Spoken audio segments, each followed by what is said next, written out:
Hello everyone, and welcome to this brief video on CSS. So globally, CSS allows you to outsource the styling of your web page to an external file. And the advantage of doing that is that if you want to change the way your web page looks, instead of going through your HTML file and making changes all over the place, every single paragraph tag or every single heading tag, you just make a single change in an external CSS file, or you link to a different external CSS file, and that can change the way that your web page works.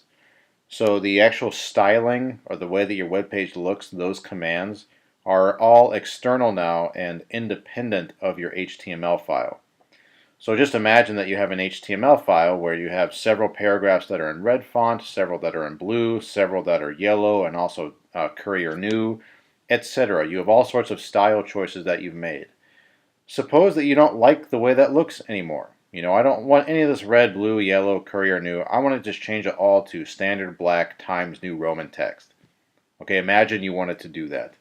If you've made all your style choices and all of your style code inside of the HTML file itself, that means you have to go through the entire HTML document and get rid of all of those style commands, right? So you have to erase color dot or color colon red everywhere, color colon blue everywhere. It can take a lot of time. But suppose that those style choices are all coded into an external file that you have linked to from your HTML file. If that's the case, then you can just not link to that file anymore, and now those style changes will be gone. Or if you want to change to a different style, you can have other style choices in a separate external file and now just link to that one instead of the original one.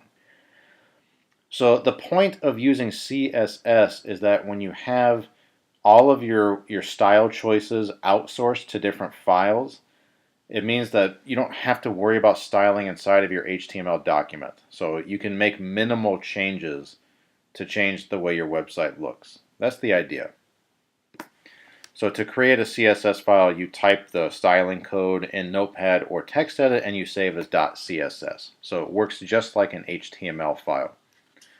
So I wanted to just give you some examples of this because the W3 schools in the section you're going to go through is sort of light on examples. So right now, here is my current website.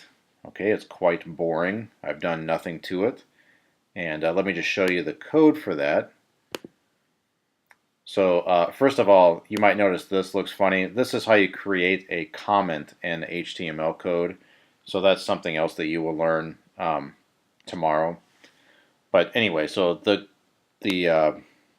web page doesn't see this at all. This is invisible. So the only thing that happens, oops, this is a typo here. The only thing right now that the website sees is this is a heading, this is a paragraph, this is another paragraph. Okay? But suppose you want to make style choices and you don't want to do them in the HTML file, you want to do them somewhere else so that changing style choices is minimal. So I've created another file called styles.css, and it has to be inside your folder with everything else here. So styles and styles2 are both in here. And here's what styles.css looks like. It says body background color is light gray. So if I link to this file, if I reference this file, then now the background color of my website will be light gray. And anytime I use the H1 tag, so the heading tag, the color is going to be blue. So that's all this is saying. If I decide to reference styles.css, these are some style choices I've made. One of the nice things about CSS is that you can make your own kinds of tags. So what I've actually done right here is I've created my own paragraph tag. And it's not doing anything fancy. It just says that, hey, when I call on this paragraph ID, this P01, then please make things blue. If I call on this tag here, this identity tag, P02, please use red. So let's just go back to HTML. Let me now uncomment this.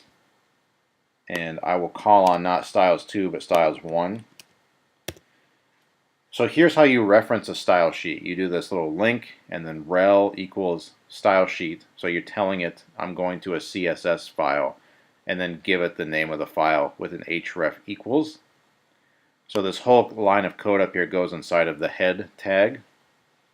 But again, all you're doing right here is saying I've created an external file that's a CSS file that contains styling choices. Please use those choices. Please plug into those choices. So let me save this. And now let me go to index.htm. Oops. Oops. Okay, so I have no styles 1. Right? I just have styles. Okay. Okay, so now let me go to my index.htm. And notice these changes have been made. The h1 is blue and the background is light gray. Notice the paragraphs didn't change though because I didn't tell them to change. So in my styles.css, I created my own new paragraph tags that are referenced by a PO1 or a PO2, and I didn't reference those tags. So let me just do that. The way you do that is like this: ID equals PO1, and here you would say ID equals PO2. So you're telling it inside of the CSS file, please go to the paragraph tag with this ID, PO1. So let's save this now, and let's now open this. Okay, notice that it made those blue and red changes, right? So O1, that identity tag, means that the color is blue, and it doesn't mean anything else. And the identity tag PO2 means please use red for the text. And that's what happened. Okay.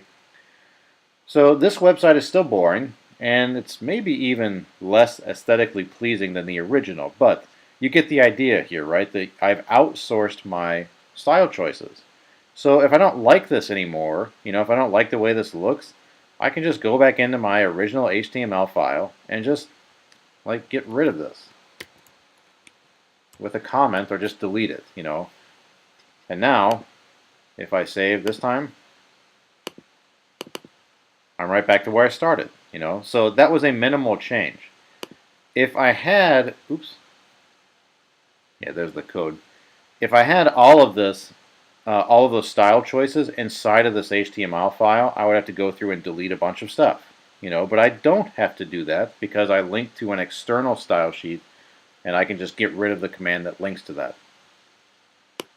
Okay, let me take away the comment now, and let's link to the second style sheet that I created. Styles 2 looks like this. The background color of the body is now light yellow. That's probably a poor style choice, but whatever. I'm not a graphic designer or anything. And now if I use the H1 header tag, the color will be red, and also the font family will be Courier New. Notice, by the way, that a semicolon separates these attributes. Okay, so you're tempted, and I'm tempted to use a comma there. That won't work. It will ignore what's to the right of the comma. So let's use a semicolon, and then here I've created another custom paragraph tag, and I've given it the identity tag PO1, and now I'm saying the text will be white. And again, I've created PO2, which is just a custom paragraph tag again, and this time I say the color is blue, and also the font family is Courier New. Okay, so I'm back up here in HTML. Let me make sure I save this. And now let me open this. Okay, so using white text on a light yellow background is a bad idea, but notice that it did what I told it to, right? The H1 heading and the second paragraph are in Courier New, and they are in the font color that I told it to be in. Okay? So again, just imagine you want to make your web page look different, and you have a different idea, right? So making changes like this was trivial in the HTML file. All I did was reference a different style sheet. I didn't have to mess with the HTML inside of the HTML file at all. It was just minimal. It was literally deleting that too. I can change it back. So this is part of the power of CSS, and this is a brief video, so I of course haven't shown you, we haven't even scratched the surface of the power here, but the idea is that in professional programming, right, in professional web programming, If all of your styling choices are external, then making changes to your base file is easy. So in practice, you will see people linking to external style sheets all of the time. Okay, so that's all I have to say about CSS for now.